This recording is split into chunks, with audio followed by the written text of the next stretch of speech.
My boyfriend's body odor is so bad that I'm considering breaking up with him. His pee-pee smells really bad. My boyfriend and I have been together for almost 6 months now. The thing is, he's actually really good looking and he's hot. He's actually got an amazing body. He's an athlete. A few months into us dating, I started noticing that he was smelling a little funky.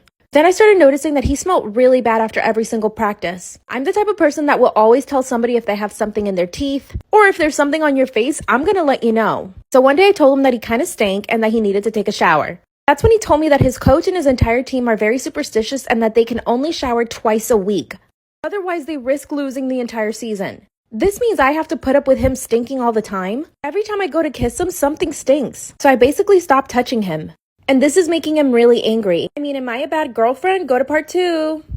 My boyfriend's pee-pee smells bad. He has terrible body odor. At this point, I couldn't even bring myself to kiss him, let alone hug him or even do anything else to his body. So I decided to tell him the truth that I couldn't stand his body odor. I even told him that his pee-pee smelled really bad. And that for that reason, I wasn't touching him or even kissing him anymore. Then he told me that I was being an inconsiderate girlfriend because the other girls of the other players on his team didn't care if their boyfriends were stinky. And as soon as we started kissing and trying to go at it, I started gagging at the stink of him. Then he told me that I didn't take his career seriously and he kicked me out of his apartment. Then I actually did feel like I was being the terrible girlfriend. At the same time, how could I be with him when he literally stinks so bad? 2 hours later, he showed up to my apartment, showered, and 2 days later, he stinks again. He's refusing to take a shower, and I don't know what to do now. He won't stop touching me. What should I do?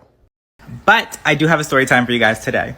So when I was a teenager, I used to babysit kids. But this one girl in particular, I had to stop babysitting her because she was just way too creepy for me to deal with. For example, she used to take naps under her bed because the boogeyman made her feel safe.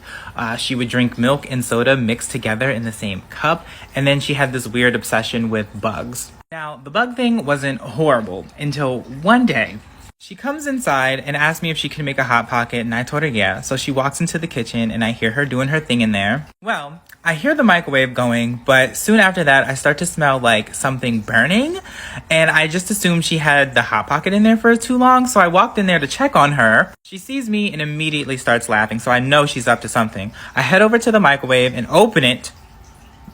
Worms. This girl had worms in the microwave, and they had all exploded and burnt up.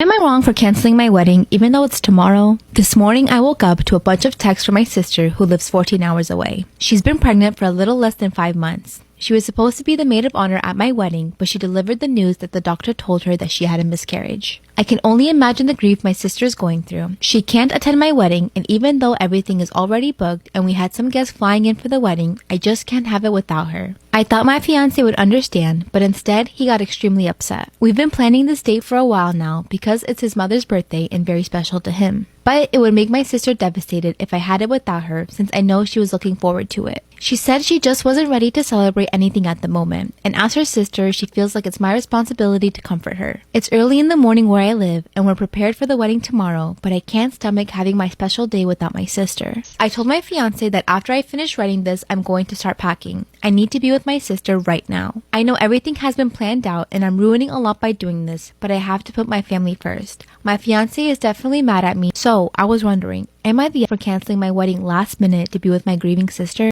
Story time! Okay, so when I was 4 years old, my parents went through a divorce. A year later, I got really sick and I remember crying all night because of how bad the pain was. So my mom ended up taking me to the hospital, and after that they transferred me to many hospitals until I felt better. But then after that, my mom had to go to court because they thought that the reason I was sick was because they were abusing me. And because I had missed just one appointment. Because of everything that was going on with my mom, she had to send me and my siblings to go live with my aunt. Now, because our tia wasn't our legal guardian, our dad had to come and pick us up and take us all the way to Oklahoma. The only siblings that didn't go was my brother and my little sister, as they weren't my dad's kids. So my brother stayed with my little sister since she was only 8 months old. So after that, we lived in Oklahoma for about a year and a half with my dad. And then we moved to Texas. But a few months before we ended up moving to Texas, my dad ended up finding himself a new girlfriend. We'll call her Samantha. Now, Samantha was really nice at first, but then she ended up asking my dad if we could move in with her in her motel. Now, I guess my dad was so in love and so naive that he ended up agreeing to it. So me and my siblings went to go live with her. That's where we were held hostage, but none of us had any idea until my older sister, who was 17 at the time, randomly started looking through Samantha's purse, and she seen that Samantha had 5 different phones. That's when Samantha walked in and started yelling at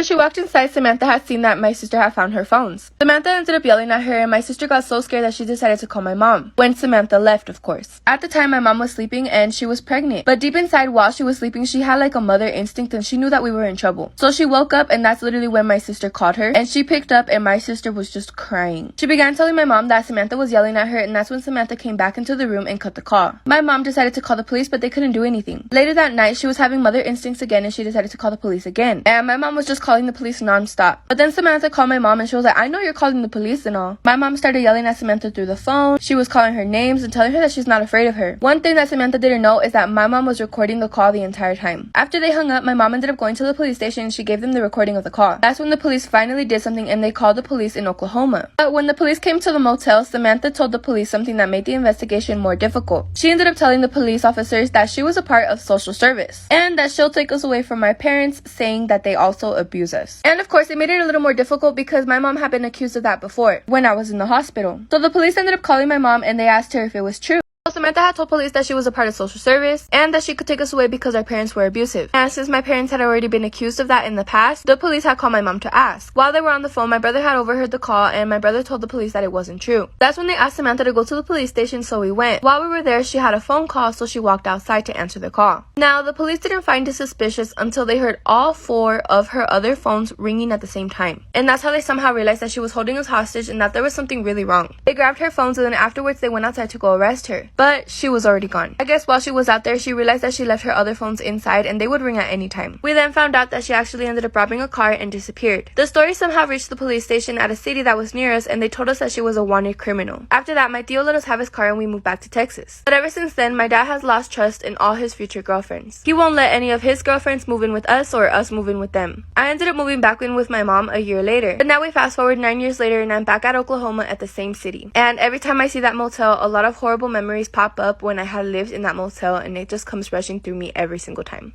Story time about when a guy died right in the middle of the dining room during lunch rush. It was a breakfast lunch place where you get in line, order your food, and then we brought it out to you. The guy ordered the special, which was a chicken stir-fry with peanuts. He came in about twice every week, and it turned out that he had a serious allergic reaction to peanuts. He said hello just like always, placed his order, and said thanks and walked away. A couple minutes after he got his food, he stood up, choking, spitting out his food, and then fell over onto the table. Someone tried doing the Heimlich maneuver, but obviously it didn't help. We called 911 and they got there really fast, but he was already dead. The worst part was when someone across the room called over, "What was he having?" And then everyone who had the stir-fry ran to the bathroom and started puking. I was a dishwasher just starting out and had to clean up all of the vomit. But the plot thickens. So it turns out the guy knew that he was allergic and did it on purpose. His allergy bracelet was in his bag with a note to his wife and also an envelope with the restaurant's name on it with $50 inside and a short apology letter. Turns out the guy's wife had told him that morning that she was having an affair and was leaving him. None of us knew the guy at all, but he seemed pleasant enough when he came in. Someone from his office said that they found an EpiPen on top of the garbage can by his desk when they were going through his stuff, and that he always carried it everywhere. So he got rid of the bracelet and ditched the EpiPen on purpose to make sure that nobody would be able to help him in time.